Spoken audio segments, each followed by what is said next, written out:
Sahabat-sahabat Kristus, salam jumpa dalam acara Sabtu Sarapan Bersama Tuhan. Adapun menu sarapan hari ini diambil dari Yehezkiel pasal 36 ayat 26. Kamu akan kuberikan hati yang baru dan roh yang baru di dalam batinmu, dan aku akan menjauhkan dari tubuhmu hati yang keras, dan kuberikan kepadamu hati yang taat. Tahun yang baru lazimnya identik dengan sesuatu yang baru. Itulah sebabnya banyak orang mengharap mendapat pemberian sesuatu yang baru dari orang-orang yang terkasih. Bahkan bukan hanya sekedar yang baru, melainkan yang betul-betul merupakan sesuatu yang sangat diidam-idamkan.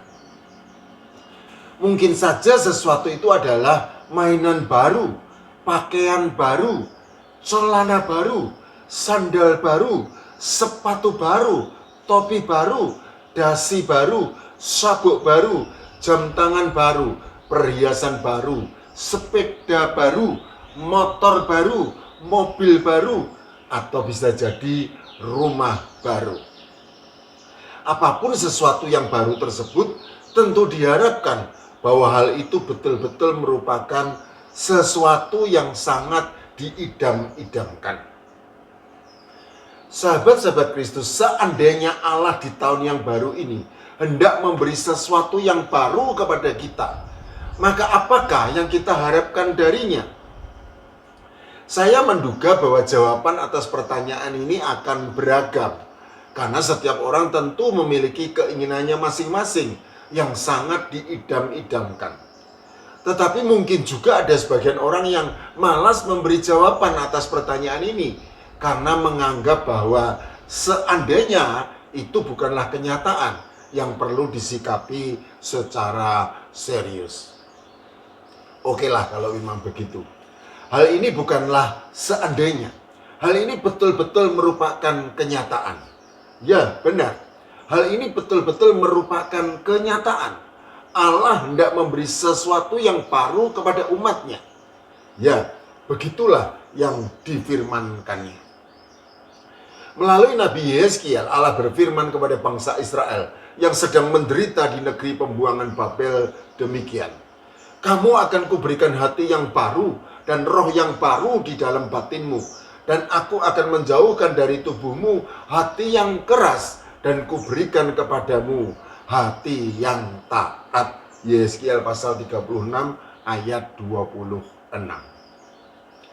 Perlu dipahami bahwa sejatinya penderitaan bangsa Israel di negeri pembuangan Babel merupakan hukuman murka Allah atas ketidaktaatan mereka yang memilih melanggar firman Allah dan sujud menyembah kepada berhala-berhala, Allah-Allah lain yang sesungguhnya bukan Allah. Hal ini dinyatakan oleh Allah melalui Nabi Yehezkiel sebagai berikut. Hai anak manusia, waktu kaum Israel tinggal di tanah mereka, mereka menajiskannya dengan tingkah laku mereka. Kelakuan mereka sama seperti cemar kain di hadapanku. Maka aku mencurahkan amarahku ke atas mereka, karena darah yang dicurahkan mereka di tanah itu, sedang tanah itu mereka najiskan dengan berhala-berhala mereka. Aku menghamburkan mereka di antara bangsa-bangsa, sehingga mereka berserak-serak di semua negeri. Aku menghakimi mereka selaras dengan tingkah lakunya. Yehezkiel pasal 36 ayat 17 sampai 19.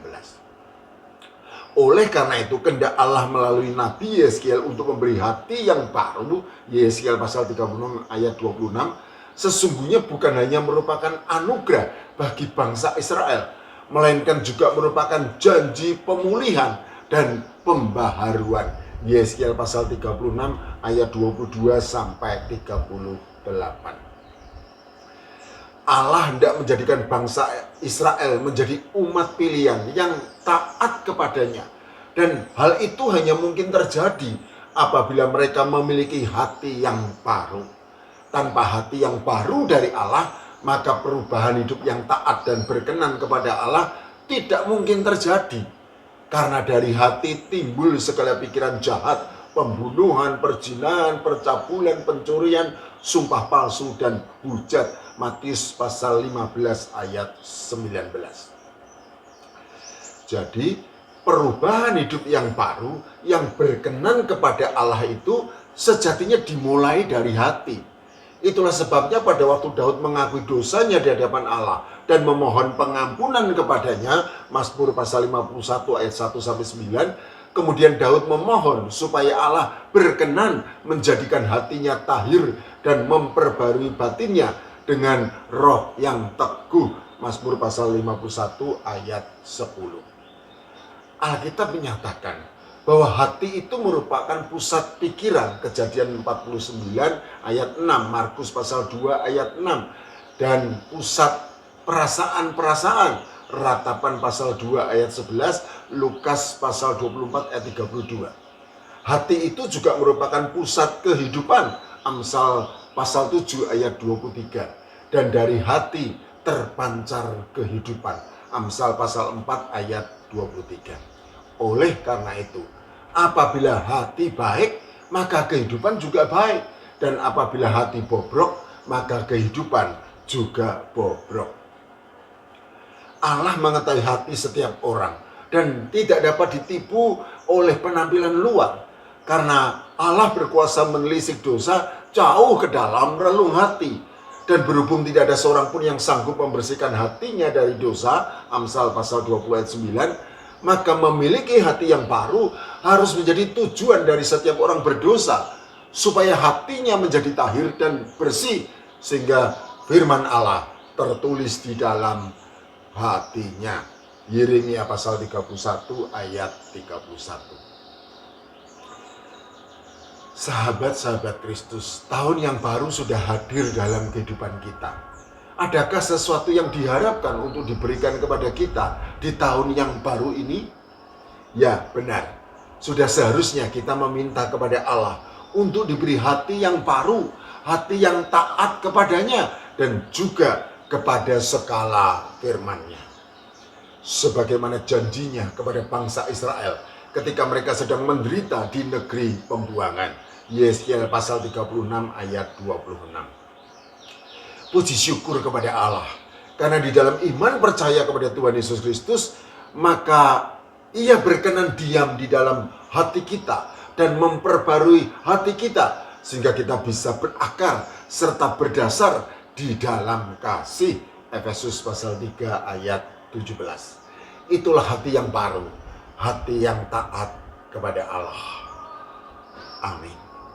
Mari bersama-sama kita nyanyikan lagu pujian berikut ini, hati yang baru.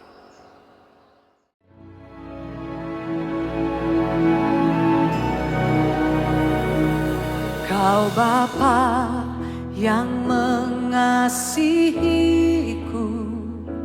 kuasa-Mu memulihkanku,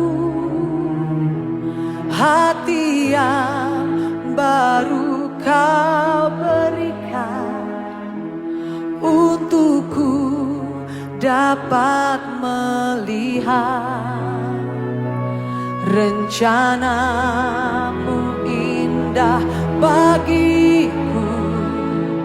Kau ada di setiap jalanku, hatiku haus